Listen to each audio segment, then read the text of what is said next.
Assalamualaikum warahmatullahi wabarakatuh. Selamat pagi, saudara-saudara semua mahasiswa. Alhamdulillah kita bisa bertemu di pertemuan kelima ini dengan topik gangguan gerak dan fungsi karena proses penuaan. Marilah untuk mengawali kegiatan perkuliahan ini kita berdoa pada Allah Tuhan Yang Maha Kuasa. Semoga kita diberi kemudahan dalam belajar dan apa yang kita lakukan bisa bernilai ibadah. Berdoa dipersilakan.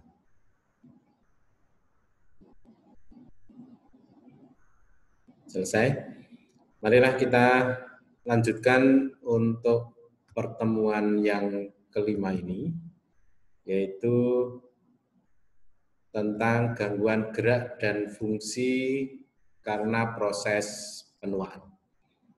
Jadi pertemuan yang lalu kita sudah belajar tentang teori penuaan yang menjelaskan tentang mengapa manusia bisa menjadi tua. Kemudian kita sudah belajar tentang perubahan fisiologis karena proses menua. Jadi dengan bertambahnya usia, ini akan mengakibatkan perubahan fisiologis apa saja. Baik itu terhadap sistem muskuloskeletal, neuromuskuler, maupun seluruh sistem-sistem yang ada di tubuh kita. Nah, pada pertemuan ini, kita akan membahas dampak dari perubahan fisiologis tersebut akan mengakibatkan permasalahan fisioterapi apa saja, akan mengakibatkan gangguan gerak dan fungsi apa saja. Ini penting karena kita fisioterapi nanti akan menangani gangguan gerak dan fungsi pada lansia. Sehingga kita nanti bisa merencanakan intervensi yang bisa diberikan kepada lansia agar permasalahan gerak dan fungsi ini bisa ditangani dengan sebaik-baiknya. Sekarang gangguan yang pertama adalah gangguan fungsi motorik, di mana kita tahu fungsi motorik ini akan mengakibatkan permasalahan karena adanya perubahan morfologi dari otot, struktur otot, dan jaringan kontraktil yang lain. Di mana ini akan mengakibatkan penurunan kekuatan otot dan kemampuan kontraksi otot, akan mengakibatkan elastisitas dan fleksibilitas otot yang berkurang, dan mengakibatkan pula kecepatan reaksi dan relaksasi yang berkurang. Permasalahan pada fungsi motorik ini ternyata akan mengakibatkan penurunan kemampuan mempertahankan keseimbangan. Inilah yang menjadi sebab mengapa lansia mudah mengalami kejadian jatuh. Karena fungsi keseimbangan yang menurun. Atau dengan kata lain, akan mengakibatkan kemampuan bergerak lansia menjadi lambat. Berjalannya lambat, kemampuan berpindah dari satu tempat ke tempat lain ini menjadi lambat. Hal ini terjadi karena fungsi keseimbangan yang tidak baik. Jadi fungsi keseimbangan ini ternyata mempengaruhi seluruh aktivitas, khususnya aktivitas yang membutuhkan kemampuan berdiri, kemampuan berpindah. Ini membutuhkan keseimbangan. Dan kalau ada mengalami gangguan keseimbangan, maka potensi-potensi risiko jatuh, potensi-potensi penurunan kemampuan fungsional sangat mungkin terganggu. Kemudian perubahan pada fungsi motorik tersebut juga akan mengakibatkan hambatan dalam kemampuan gerak duduk ke berdiri.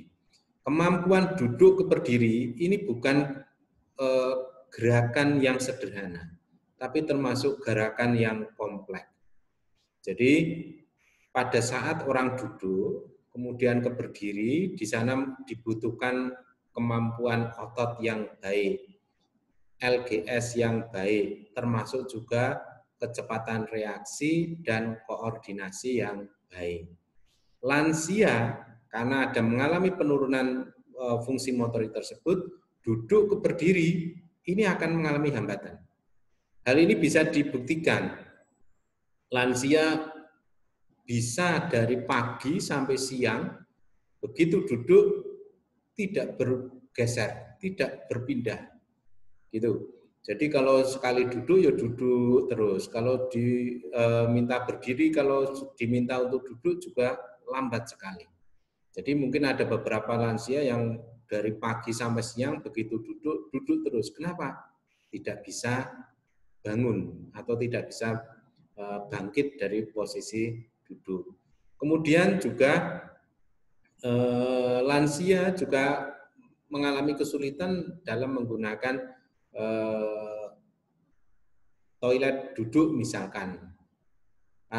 Toilet jongkok karena dia tidak bisa bangkit dari duduk ke berdiri, atau kesulitan untuk naik angkutan kota karena angkutan kota kursinya ini termasuk pendek-pendek, dia akan mengalami kesulitan itu. Kemudian permasalahan itu juga akan meningkatkan risiko jatuh.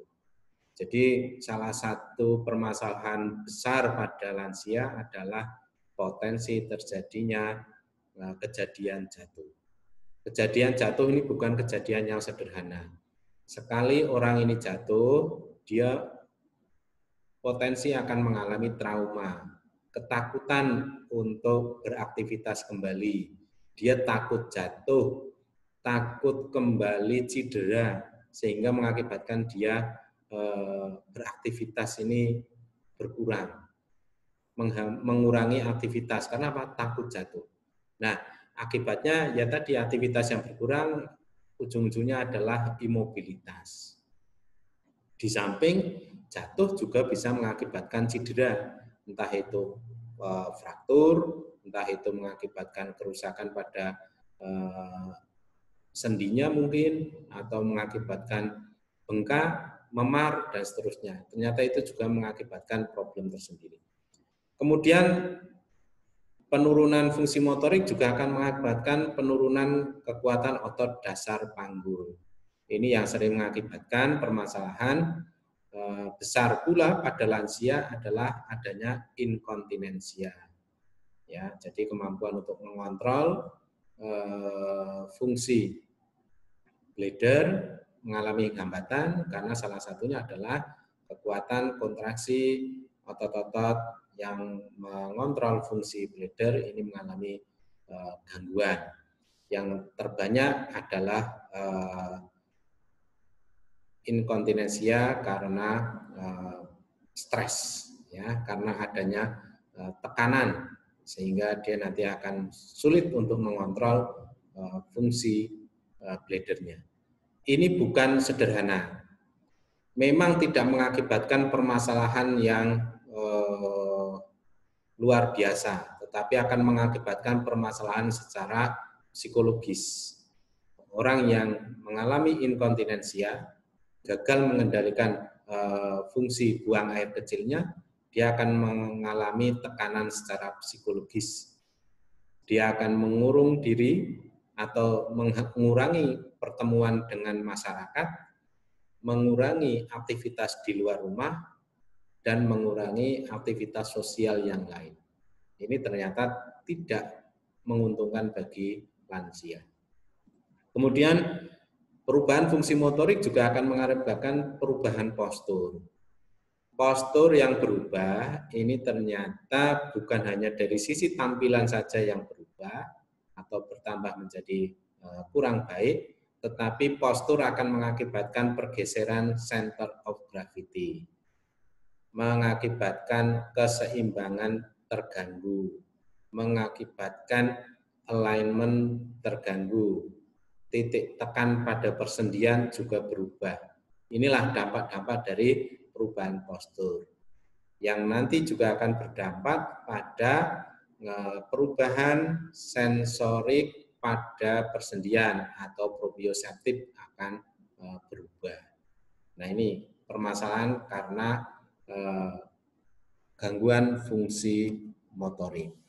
Kemudian Lansia dengan kekuatan otot quadriceps yang baik ini dapat melakukan aktivitas berdiri dari posisi duduk dan berjalan 6 meter dengan lebih cepat. Ini ada dasarnya. Jadi ada penelitian mengatakan lansia yang otot quadricepsnya kuat ternyata bisa berdiri dari posisi duduk. Berarti duduk ke berdiri dia bisa melakukan. Karena itu termasuk aktivitas kunci sebenarnya bagi manusia. Jadi sebelum kita melakukan aktivitas, biasanya ya posisi kita duduk, kemudian kita harus berdiri dan melakukan aktivitas. Nah, kalau duduk ke berdiri saja ini kesulitan karena kekuatan otot quadriceps yang tidak baik, maka bagaimana aktivitas yang lain bisa dikerjakan dengan baik?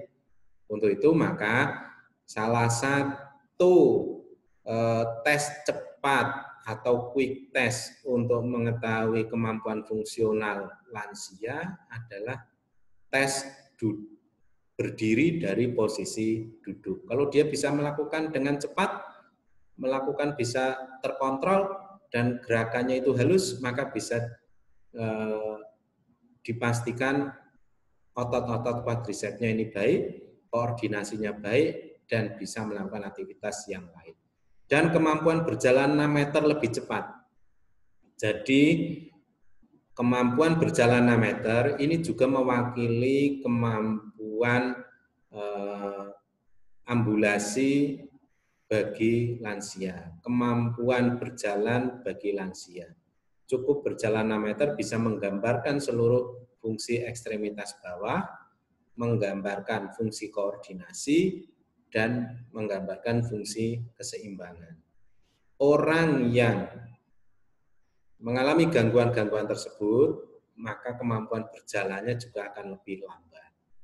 Ya, beberapa tes bisa dipakai, ada time up and go test, ini juga berjalan 6 meter, 3 meter bolak-balik. Itu nanti diukur siapa yang membutuhkan waktu lebih dari 14 detik, ini berarti potensi ada gangguan keseimbangan. Banyak alat tes yang bisa dipakai, tapi kemampuan berjalan 6 meter ini bisa menggambarkan kemampuan fungsi ekstremitas bawah yang masih baik, kemampuan fungsi berjalan yang masih baik. Kelemahan otot abduktor sendi panggul ini dapat mengurangi kemampuan mempertahankan keseimbangan pada satu tungkai. Otot abduktor sendi panggul, di sana ada otot tensor fascia lata dan otot gluteus medius sebagai abduktor sendi panggul. Ini ternyata punya peran yang baik, punya peran yang strategis dalam mempertahankan berdiri pada satu tungkai. Orang atau kita itu seringkali harus mampu berdiri pada satu tungkai, khususnya pada aktivitas berjalan. Pada saat kita berjalan, itu ada aktivitas berdiri pada satu tungkai. Nah, pada saat aktivitas berdiri pada satu tungkai, ternyata dibutuhkan kekuatan otot abduktor sendi panggul. Abduktor sendi panggul pada saat berdiri satu tungkai, ini ternyata mempertahankan stabilitas transversal sendi panggul. Ini pada biomekanik sudah diajarkan. Jadi ada mekanisme stabilitas transversal, yaitu pada saat berdiri satu tungkai, pelvik saudara itu masih tetap pada posisi setimbang, pada posisi yang datar, karena adanya kekuatan otot abduktor. Apabila otot abduktor sendi panggul ini mengalami kelemahan, maka stabilitas transversal sendi panggul ini tidak bisa dipertahankan. Karena tidak bisa dipertahankan, maka kita sering melihat problematik berjalan yang disebut dengan Trendelenburg, yaitu berjalan dengan deviasi gluteus ke sisi lateral yang begitu jauh. Karena apa? Ini adalah untuk mekanisme mempertahankan keseimbangan. Trendelenburg atau kemampuan berdiri pada satu tungkai ini juga akan mengalami permasalahan. Nah, kalau dia mengalami permasalahan berarti dia akan mengurangi aktivitas berdiri pada satu tungkai. Biasanya jalannya adalah jalan pendek-pendek dan cepat, gitu. Jalan perlahan-lahan, di mana pada saat menumpuk satu tungkai itu lebih lama, dia mengalami kesulitan. Maka kompensasi ini adalah jalan pendek-pendek. Dan itu potensi kontrol atau potensi kendali setiap langkah itu mengalami kesulitan. Itulah yang mengakibatkan lansia mudah jatuh, salah satunya adalah kelemahan otot abduktor. Kemudian ada kelemahan otot dorsal flexor sendi pergelangan kaki dan ekstensor sendi lutut. Ini berhubungan erat dengan risiko jatuh. Jadi otot dorsal flexor sendi pergelangan kaki, ya di sana saudara kembali lagi ke anatomi, ada otot tibialis anterior, ada extensor hallucis, extensor digitorum, ini adalah dorsal flexor pergelangan kaki. Kemudian extensor sendi lutut berarti adalah kelompok quadricep. Ini adalah otot-otot yang berhubungan erat dengan risiko jatuh bila otot tersebut mengalami penurunan kekuatannya. Sehingga kalau kita simpulkan lagi bahwa kemampuan otot ekstremitas bawah ini ternyata sangat penting bagi aktivitas fungsional lansia, khususnya aktivitas berdiri, berjalan, dan mobilisasi atau berpindah tempat atau transfer itu penting. Nah, salah satu untuk melihat kemampuan otot ekstremitas bawah adalah dengan kemampuan duduk ke berdiri dan berjalan 6 meter. Itu tes yang bisa dilakukan.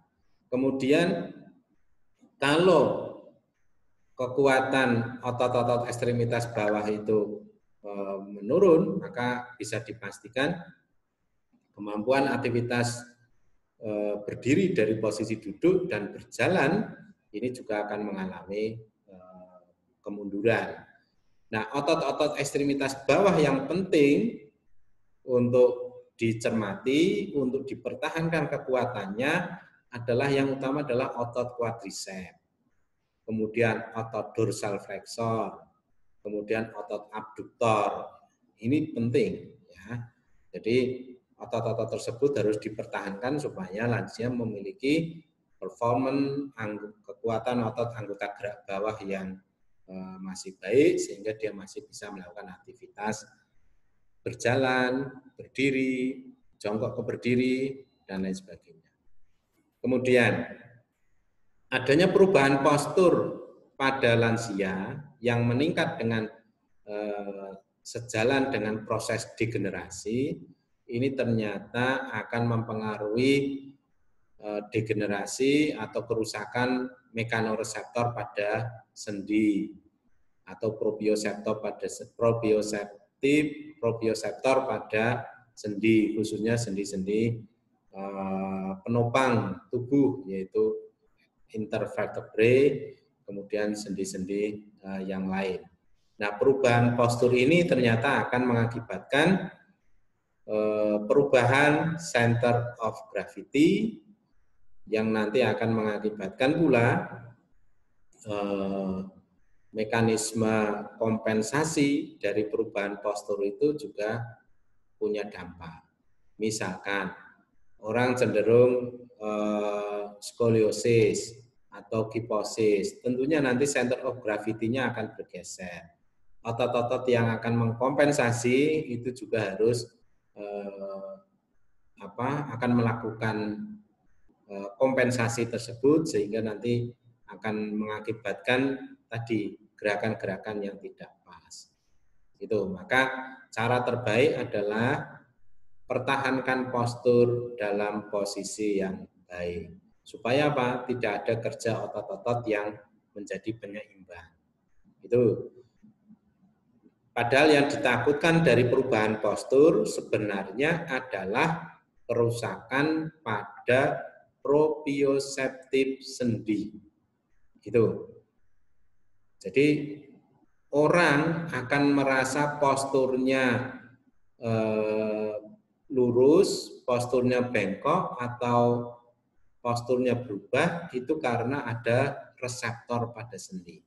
Nah, kalau reseptor pada sendi memberikan informasi yang tidak benar karena adanya kerusakan, degenerasi pada sendinya, tentunya akan berdampak terhadap respon-respon tubuh yang tidak benar. Saya ambil contoh, kalau kita merasa bahwa posisi duduk yang benar adalah seperti ini, padahal ini cenderungnya membungkuk, dia tidak akan sadar kalau dia sebenarnya sudah posisi membungkuk. Ya, padahal yang benar mestinya duduknya tegak. Nah, dia merasa nyaman pada posisi membungkuk, seolah-olah itu sudah posisi yang benar. Maka sendinya atau proprioseptif pada sendi itu memberikan informasi bahwa postur itu sudah benar, padahal itu membungkuk. Nah, ini yang sebenarnya dikhawatirkan dari adanya perubahan postur. Memperbaiki proprioseptif itu tidak segampang memperbaiki kerusakan-kerusakan yang lain. Perlu waktu yang lama dan perlu adanya feedback. Perlu adanya umpan balik untuk koreksi bahwa kita itu sebenarnya keliru. Nah, itu sebenarnya tidak pas. Kira-kira begitu. Jadi kalau saudara lihat mungkin kepala saya cenderung miring karena apa?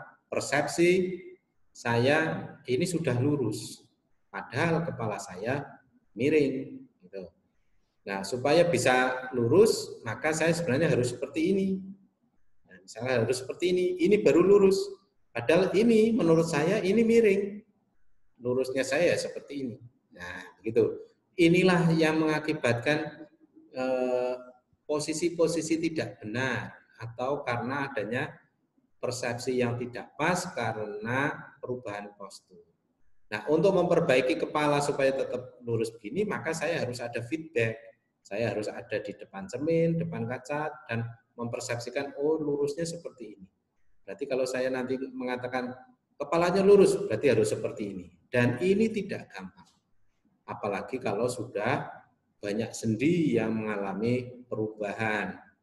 Di sana ada kiposis, skoliosis, dan seterusnya. Itu ternyata akan jauh lebih sulit untuk memperbaikinya. Kemudian adanya kelemahan otot dasar panggul tadi. Kelemahan otot dasar panggul akan mengakibatkan problem inkontinensia, khususnya yang tipe stres.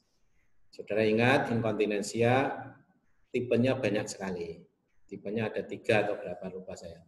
3 atau 4. Yang terbanyak adalah tipe stres. Stres inkontinensia, yaitu karena adanya tekanan intraabdominal yang meningkat, maka kontrol terhadap fungsi buang air kecil tidak bisa dipertahankan.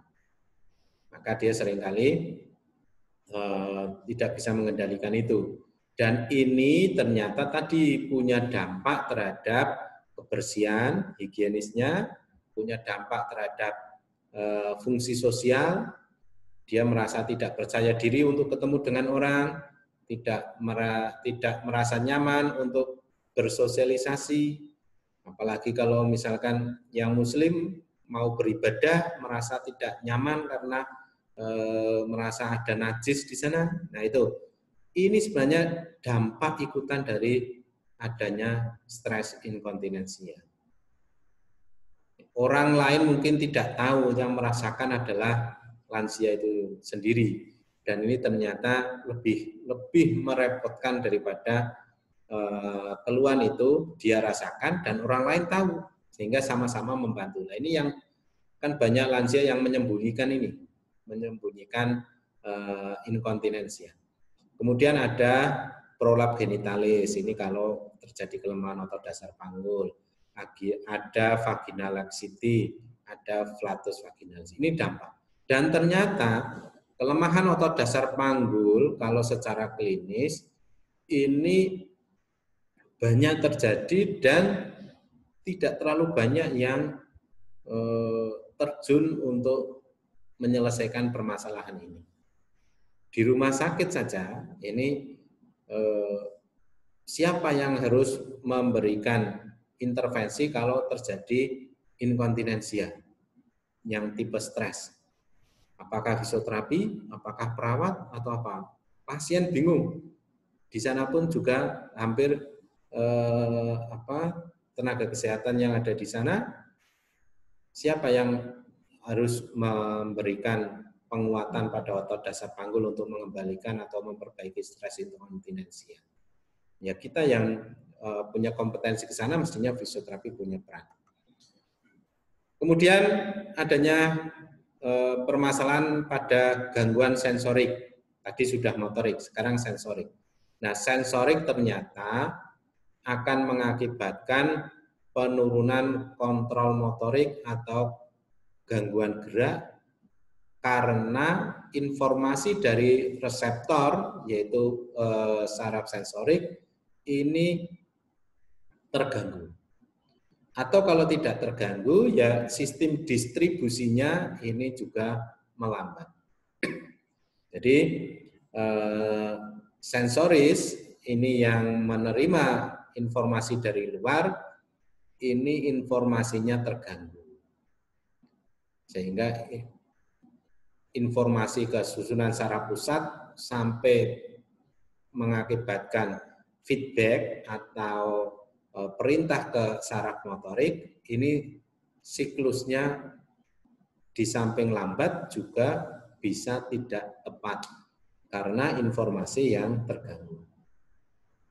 Nah, gangguan sensorik ada yang berupa estesia, parestesia, nyeri pada sendi, dan macam-macam. Apalagi lansia dengan kasus patologi penyerta lain, seperti ada DM, ya DM itu ada neuropati, kemudian kasus-kasus yang lain seperti apa ini, DM ini mengakibatkan ujung-ujung saraf ini mengalami parestesi, ya. Jadi untuk megang sesuatu dia merasa tebal, tidak bisa merasakan secara sensitif, ya. Jadi ujung-ujung ekstremitas ini dia merasa tebal, seperti orang pakai sarung tangan itu kan juga megang itu juga rasanya tidak seperti kalau tidak pakai sarung tangan, kira-kira begitulah. Nah ini kalau terjadi pada lansia ini merepotkan. Padahal saudara bayangkan, misalkan ujung-ujung tangan ini terasa tebal, megang nggak terasa. Maka kalau dia misalkan mau makan, megang sendok, ini tidak bisa setepat seperti kita. Pegang, oh ini sendoknya kerasnya di sini, lubangnya di sini, kita bisa merasakan. Kalau dia itu, kalau ada gangguan di sini, ya mungkin seperti megang, tapi kekuatan dan seterusnya pegangan itu dia tidak bisa mengontrol dengan baik. Gitu ya. Sekarang seperti inilah, saudara sekarang misalkan ngambil uang di dompet, di sana ada uang kertas, ya. Saudara hitung atau saudara ambil dengan tangan langsung. Sekarang bedakan rasanya kalau saudara pakai sarung tangan naik motor gitu, sekarang ngambil uang kertas, rasanya seperti apa? Itulah sebenarnya perbedaan antara orang yang mengalami gangguan parestesi ya pada saraf-saraf sensori pada kulit dengan orang yang tidak. Itu baru pada kulit. Kalau ada sesuatu di sendinya, proprioseptif mengalami permasalahan, adanya nyeri, tentunya gerakan-gerakan berupa gerakan kompensasi atau gerakan-gerakan yang lain akan muncul. Nah, itu sebenarnya yang menjadi permasalahan pada lansia. Nah, sekarang permasalahan atau gangguan sensomotorik. Jadi sensomotorik kalau pada lansia nanti ujung-ujungnya adalah gangguan keseimbangan dan koordinasi. Lansia akan mengalami problem keseimbangan dan koordinasi. Gangguan koordinasi terjadi karena penurunan kekuatan otot, waktu reaksi yang lambat, hilangnya fleksibilitas, postur yang jelek, dan gangguan keseimbangan yang lain. Jadi sederhananya ini bolak-balik saya sampaikan, lansia sudah mengalami tremor. Ini salah satu bentuk sensomotorik. Jadi keseimbangan koordinasi tidak sebagus yang dulu. Lansia untuk membersihkan kuku, motong kuku belum tentu bisa. Ya, mengarahkan saja, mengarahkan ujung alat potong kuku itu ke kuku bisa aja meleset. Tidak tepat. Dia mau misalkan gosok gigi, ya gosok gigi kan ini relatif mudah untuk diarahkan. Tapi bisa jadi awalnya itu kesulitan meleset-meleset. Ya, yang sering saya contohkan adalah makan. Ya, makan mungkin dia masih tremor, mengarahkan ke mulut belum tentu bisa. Gelas ini juga tremor, minum juga mungkin akan tumpah. Ya, itu. Terus apalagi kalau mau bersisir ini juga agak kesulitan membersihkan hidung, ya cuci muka itu bukan hal yang sederhana sebenarnya bagi lansia. Dan itu adalah baru ekstremitas bawah. Apalagi ekstremitas bawah, gangguan keseimbangan koordinasi. Dia mau melangkah saja mungkin agak berat. Mengarahkan kakinya jadi bagus, ini kesulitan, sehingga jalannya cenderung lambat. Jadi kalau lihat lansia, ini bukannya berarti dia itu tidak mau merespon, dia kelihatan banyak duduk saja. Kenapa? Gangguan keseimbangan koordinasi mungkin sudah terjadi pada dia. Dia kalau akan membantu sesuatu, gerakannya sudah tidak cepat, gerakannya lambat, bahkan mungkin sulit untuk mengendalikan keseimbangan. Maka cara terbaik apa? Ya duduk. Maka lansia banyak duduk, misalkan ada kerepotan apa, misalnya saudara membawa sesuatu berat. Kalau mungkin ketemu dengan temannya ini kan cepat untuk membantu. Lansia belum tentu. Lihat itu mungkin dia tetap duduk. Kenapa? Ya tadi, untuk menolong dirinya sendiri saja dia mungkin kesulitan, apalagi kalau membantu saudara yang keberatan atau sulit membawa sesuatu, nah dia tidak bisa menolong apa. Maka kebanyakan lansia ini duduk saja. Ya sebenarnya itu permasalahannya. Maka saudara kalau nanti lihat lansia duduk terlalu lama, curigalah kalau dia ada gangguan keseimbangan atau koordinasi. Jalan mungkin kerepotan. Orang yang gangguan koordinasi tadi melangkahkan kaki itu juga enggak gampang. Apalagi kalau mau naik tangga, turun tangga melalui jalan yang sempit, melalui jalan lorong rumah yang mungkin banyak pintu, pencahayaan tidak bagus, ini juga menjadi permasalahan sendiri bagi lansia. Sensomotorik yang baik ini akan mengakibatkan gerakan halus dan akurat.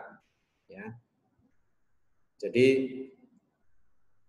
saudara mungkin sering lihat lansia kok ini kukunya panjang-panjang. Saudara mungkin yang kukunya panjang sengaja dipanjangkan. Atau kalau saudara yang rutin motong kuku panjang sedikit mungkin sudah risih. Lansia itu sebenarnya ya juga ingin motong kuku, tapi karena kesulitan atau takut melukai kulitnya dan seterusnya, maka dia nggak motong-motong. Nah itu sebenarnya salah satu dampak dari problematik sensomotorik. Gerakan akurat dan halus dia sulit untuk mengarahkan alat potong kuku, itu sulit. Untuk mau potong kumis, ya itu juga mungkin kesulitan. Kemudian respon motorik ini, respon motorik kasar, halus, atau gerakan yang terkontrol ini memerlukan waktu yang lebih lama, berjalan lambat, bangun dari tempat tidur dan memakai baju ini juga lambat. Bangun dari tempat tidur itu juga merupakan aktivitas yang kompleks bagi lansia. Kalau bagi kita yang sehat-sehat ini mungkin tidak masalah. Tapi bagi lansia ini adalah aktivitas yang kompleks. memakai baju, ya, pakai baju, pakai celana, ini juga aktivitas yang cukup kompleks sebenarnya bagi lansia. Maka kita harus memahami itu. Kemudian waktu reaksi merupakan indikator untuk melihat fungsi sistem neuromuskuler. Ya, kalau kita lihat HP gitu ya, HP ini sudah lama dipakai, sudah saatnya ganti. Saudara mungkin sering komentar, ini HP-nya sudah lemot, HP-nya lambat. Berarti HP-nya ini waktu reaksinya lambat. Waktu reaksinya lama, membutuhkan waktu yang lama, ini namanya dia sudah melambat. Saatnya minta HP yang baru. Lansia juga kalau makin tua juga ada gangguan fungsi sensomotorik mengakibatkan waktu reaksi yang lebih lama. Kemudian memang waktu reaksi ini sejalan dengan peningkatan usia. Jadi ini juga hal yang natural sebenarnya, tapi bagaimana peningkatan waktu reaksi, tapi dia masih tetap bisa beraktivitas dan cukup untuk beraktivitas itu sebenarnya sudah baik. Lansia yang aktif, penurunan waktu respon sangat sedikit, bahkan masih mampu melakukan olahraga. Dari sini maka bisa disimpulkan bahwa aktivitas bagi lansia ternyata bisa mempertahankan penurunan waktu respon. Ya, jadi waktu respon yang melambat ini bisa dicegah, bisa dikurangi dengan adanya lansia yang aktif. Itu. Baik dia masih bisa olahraga, tenis atau bulu tangkis. Ya kalau lansia sebenarnya saya sarankan pilihan olahraga adalah olahraga yang bersifat dinamis, bukan olahraga yang kompetitif. Bulu tangkis dan tenis termasuk olahraga yang kompetitif. Kompetitif artinya tingkat persaingannya cukup tinggi. Karena apa? Pakai hitung-hitungan ya. Kalau ini angkanya kalah itu mungkin dia lebih terpacu untuk apa istilahnya ngejar poin. Nah, ini adalah termasuk olahraga yang kompetitif. Lansia mestinya tidak usah olahraga yang kompetitif. Ya, olahraga yang bersifat rekreasi tapi tetap terukur gitu ya. Jadi kalau bersepeda itu termasuk olahraga yang rekreatif tetapi juga bisa terukur sebenarnya. Ukuran olahraga apa? Ya sebenarnya denyut nadi, target zone itu juga merupakan ukuran-ukuran yang harus dicapai. Jadi kalau olahraga sepedaan tetapi denyut jantungnya tidak meningkat karena terlalu santai, itu juga tidak pas. Ya, jadi tetap ada target-target latihan sesuai dengan zona target yang ingin dicapai, tetapi tidak terlalu kompetitif. Itu sebenarnya pilihan olahraga yang tepat untuk lansia. Kemudian ada gangguan fungsi kognitif dan intrapersonal.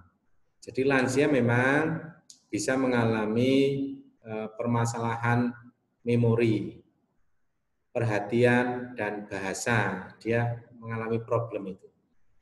Sehingga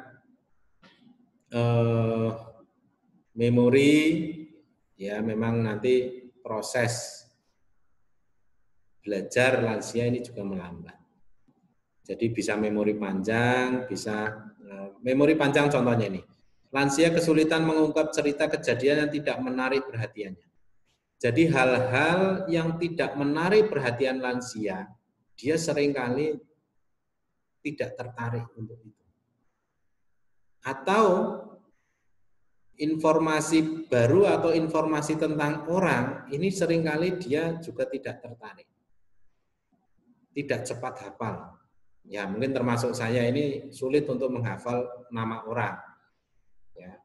Maka saudara sering ketemu lansia ditanya, ini anaknya siapa? Nah, karena orang baru bagi lansia itu sulit untuk mengetahui, tapi kalau orang lama yaitu bapak saudara atau mbah saudara, dia mungkin kenal sehingga dia tanyanya ini anaknya siapa, ini cucunya siapa, ya, karena dia termasuk sulit untuk mengenal orang yang baru.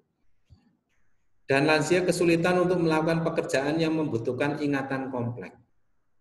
Jadi lansia jangan dimarahi kalau sesuatu yang bersifat kompleks itu dia sulit. Dia hanya bisa melakukan pekerjaan yang simple dan cenderung berulang, repetitif. Ya, jadi tidak terlalu ribet. Itu gampangnya itu. Ya kalau dia mungkin pakai HP, ya paling bisa untuk SMS. Sekarang udah ada WA, ya paling hanya itu. Tetapi tidak bisa memvariasikan WA, main Instagram, macam-macam. Dia mungkin akan kesulitan. Itu. Kemudian lansia juga sulit menerima informasi baru. Ya, jadi lansia yang ada hal-hal baru mungkin bagi dia tidak cepat bisa merespon atau menanggapi karena memang dia sulit. Jadi peningkatan usia ini akan mengakibatkan penurunan kecepatan belajar. Jadi semakin tua memang belajarnya nanti akan makin lambat. Masih bisa dipelajari, masih bisa belajar, tetapi membutuhkan waktu yang lama. Sehingga kalau saudara pengen belajar ya mumpung masih muda sekarang belajar.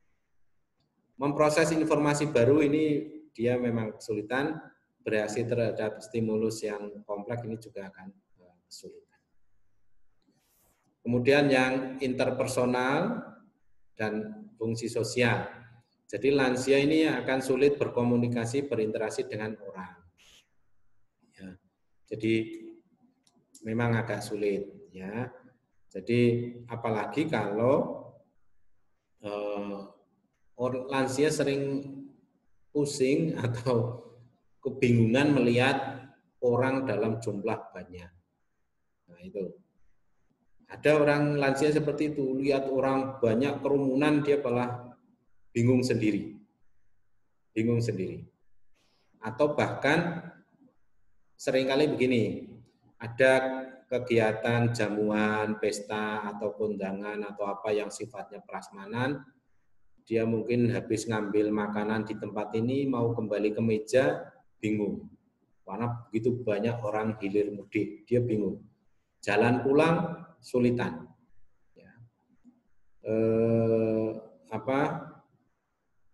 Membedakan tempat satu dan tempat lain itu tidak gampang. Itulah lansia. Ya. Dan ini saya alami sendiri ya ketika melakukan ibadah di mana banyak orang, begitu lihat orang dengan baju relatif sama, baju putih-putih semua, hilang memori. Ini temannya yang mana, anaknya yang mana, saudaranya yang mana, dia itu sulit mengidentifikasi. Tadi duduknya di mana, begitu banyak orang berkeliaran, hilang apa istilahnya persepsi. Kalau kita kan ini masih bisa, oh tadi yang pakai baju ini, tadi duduknya di sana, begitu dipindah-pindah saudara masih bisa kembali. Tapi orang tua belum tentu seperti itu. Maka itu harus dipahami. Kemudian adanya pergeseran akibat proses menua. Ini adalah pergeseran yang bersifat negatif. Di sana menjadi tua ternyata bisa menjadikan stres, depresi, sensitif, pesimistik, post power syndrome, sampai krisis klimakterium. Jadi lansia ini problemnya memang cukup banyak. Problem terhadap dirinya sendiri ini bisa mengakibatkan stres. Problem terhadap lingkungannya ini bisa mengakibatkan stres, depresi, dan seterusnya. Apalagi ditambah dengan problem ekonomi, ini juga bisa mengakibatkan stres, depresi. Lansia cenderung untuk sedikit sensitif, ya. Sensitif artinya begini, ya, mungkin timbul perasaan-perasaan yang tidak nyaman. Saudara mungkin lewat pintunya nutupnya kencang sedikit, itu lansia juga bisa merasa tidak nyaman. Itu kok pintu kok sedikit dibanting ya, ada apa ya, gitu. Lansia bisa sensitif. Atau saudara makan atau ngomong dengan suara agak sedikit kenceng, ini juga bisa menimbulkan permasalahan bagi lansia. Lansia juga pesimistik ya apa istilahnya, optimisme ini sedikit berkurang. Ya, jadi ya sudahlah seperti ini, tidak usah terlalu ngambil risiko, tidak usah terlalu neko-neko. Ini lansia biasa. Tapi menjadi tua ini juga bisa menjadi hal yang positif. Jadi semakin tua ini mestinya makin matang, makin bijaksana, pandangan dan sikapnya yang luas, dan dia semakin introspeksi diri, merendahkan diri dan makin matang. Jadi itu. Jadi kalau menjadi tua ini sebenarnya kita lebih banyak waktu untuk introspeksi diri. Kemudian kesadaran religiusnya makin tinggi. Dan ini juga kita lihat di mana-mana. Masjid lansia yang banyak menuhi. Majelis taklim lansia-lansia. Yasinan lansia. Ya, pengajian-pengajian yang lain lansia. Ya ini memang fenomena di mana makin tua ini mestinya kesadaran religiusnya makin tinggi. Mengikuti kegiatan-kegiatan keagamaan, kesadaran keagamaan itu memang makin tinggi. Mestinya seperti itu, jangan sebaliknya.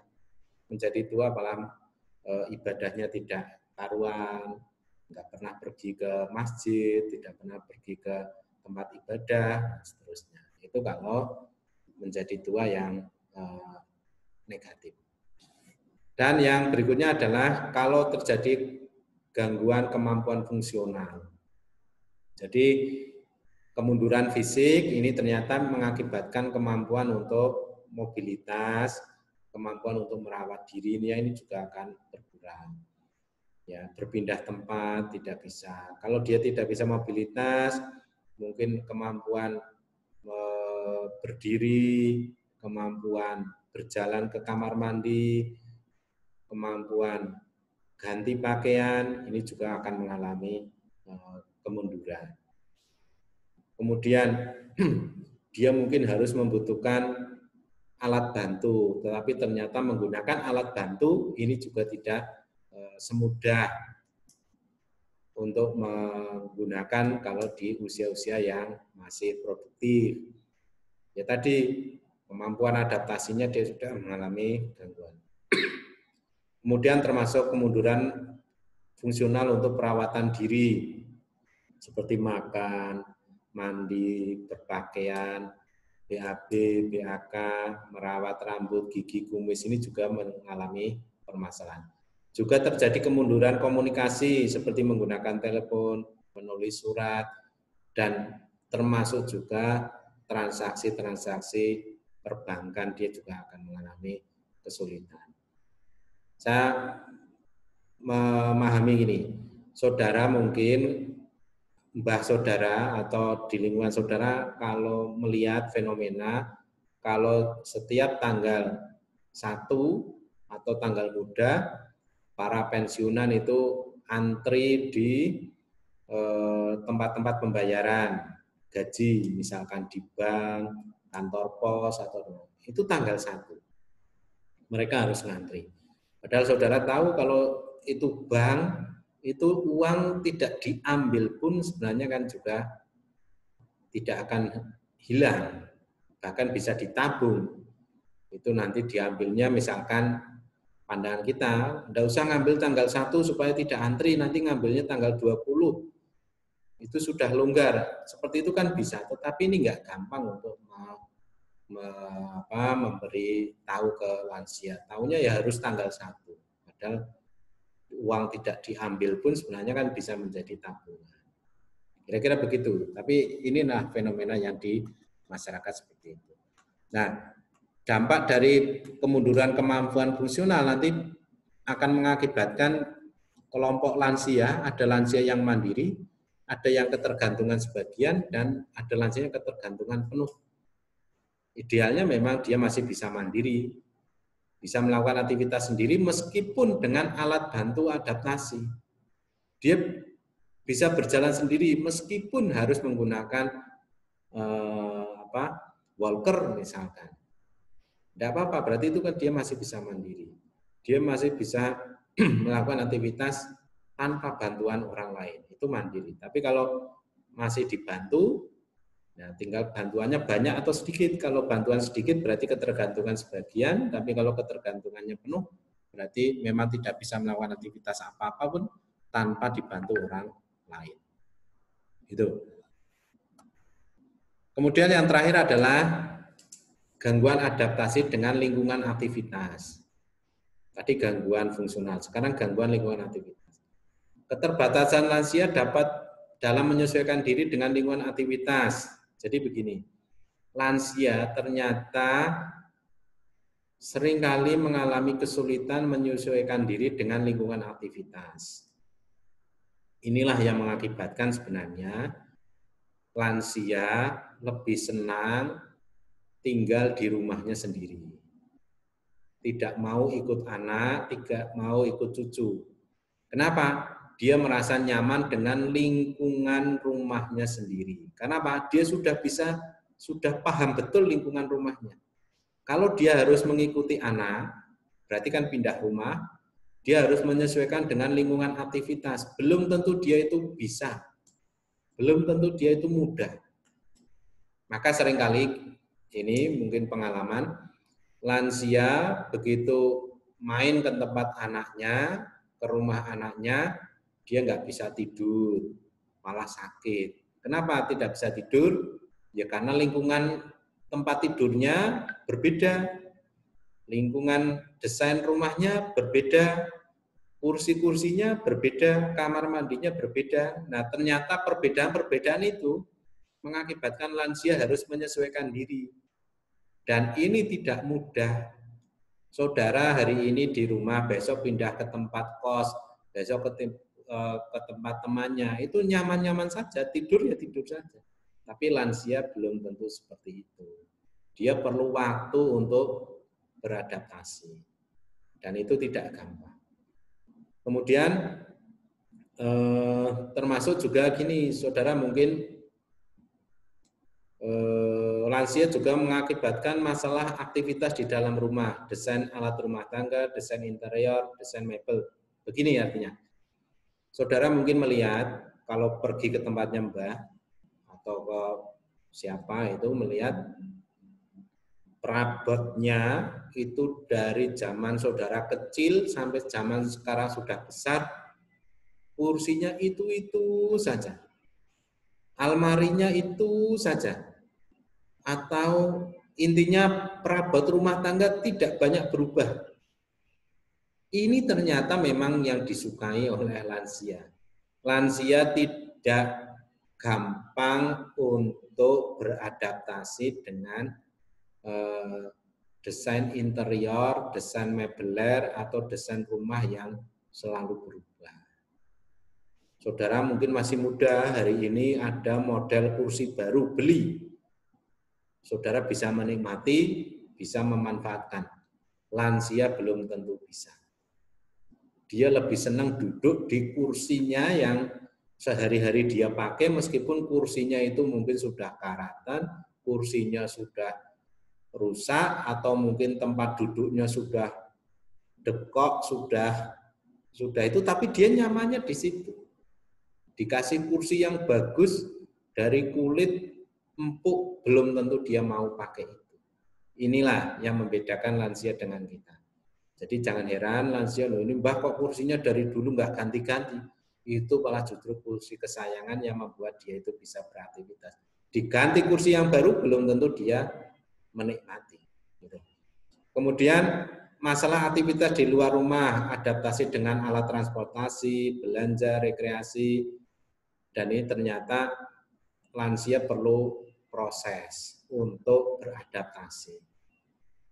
Maka tidak banyak saudara mungkin menemukan lansia di tempat-tempat umum. Misalkan lansia di mal itu jumlahnya sedikit. lansia di tempat rekreasi, jumlahnya juga tidak sebanyak, apalagi lansia di tempat transportasi umum, itu juga jumlahnya nggak banyak. Karena memang dia punya keterbatasan untuk beradaptasi. Ya, meskipun sekarang sebenarnya sudah relatif tempat-tempat umum itu mendukung lansia untuk beraktivitas. Jadi di kereta ini ada gerbong atau tempat duduk khusus lansia, ada akses tersendiri, di pesawat sudah demikian ramah, kemudian di alat transportasi lain itu juga sudah ada fasilitas-fasilitas khusus untuk lansia. Dalam rangka apa? Sebenarnya untuk membantu memudahkan lansia untuk bisa memanfaatkan moda transportasi yang nyaman baginya. Tidak banyak lansia pergi ke tempat belanja, ke mall. Ujung-ujungnya kenapa? Ada yang takut pakai eskalator. Naik lift itu pusing, tidak tahu cara buka nutupnya. Itu ternyata jadi masalah. Kita yang muda itu kan tenang-tenang saja, mau kemana nggak usah berpikir. Ada lift ya naik saja, ada eskalator ya naik saja. Lansia belum tentu bisa. Maka inilah yang membatasi dia. Apalagi lingkungan kita juga tidak terlalu support dengan kebutuhan lansia. Misalkan lansia butuh olahraga, ternyata olahraga di luar itu tidak mendukung lansia untuk bisa beraktivitas. Misalkan kita mau lari-lari di sekitar gor atau sekitar, kalau di Solo ini ada di Manahan gitu ya, waktu itu belum ditutup, itu ternyata jogging track-nya atau jalan yang melingkari lapangan itu ternyata berbarengan, tidak ada khusus untuk lansia. Jadi lansia harus berlari-lari bareng dengan yang anak-anak, yang usia produktif, bahkan lari bareng dengan mungkin ada yang membawa binatang peliharaan. Itu ternyata menunjukkan bahwa tempat-tempat umum juga belum sepenuhnya memberikan tempat bagi lansia untuk beraktivitas. Kalau sudah memberi, mungkin juga perawatannya yang tidak maksimal. Saudara, apakah menyaksikan ini jalur khusus lansia kalau akan melihat konser misalkan? Lansia mau melihat pentas musik, dia dapat pintu khusus loket untuk lansia. Untuk ngantri tidak, akhirnya mereka itu harus berebut dengan saudara yang masih muda kalau mau melihat masuk ke pintu tempat pertunjukan itu harus bareng-bareng. Nah, ini contoh yang aktivitas luar rumah pun belum tentu memberikan fasilitas bagi lansia sehingga mengakibatkan lansia ini sulit untuk beradaptasi. Ini tugas kelompok tidak usah dikerjakan. Jadi inti dari kesimpulan pertemuan kita di pertemuan kelima ini bahwa perubahan-perubahan tadi, perubahan-perubahan pada fisiologis akibat proses menua ini bisa mengakibatkan gangguan gerak dan fungsi pada lansia, mengakibatkan gangguan motorik, sensorik, sensomotorik, mengakibatkan gangguan kognitif, gangguan interpersonal, intrapersonal, terus mengakibatkan gangguan fungsional, sampai mengakibatkan gangguan adaptasi lingkungan aktivitas. Nah, setelah ini nanti kita akan belajar bagaimana proses pemeriksaan pada lanjut usia. Saya rasa ini yang bisa saya sampaikan. Semoga bisa memberikan kemudahan dan memberikan pengetahuan tentang permasalahan pada lanjut usia. Terima kasih, selamat pagi, assalamualaikum warahmatullahi wabarakatuh.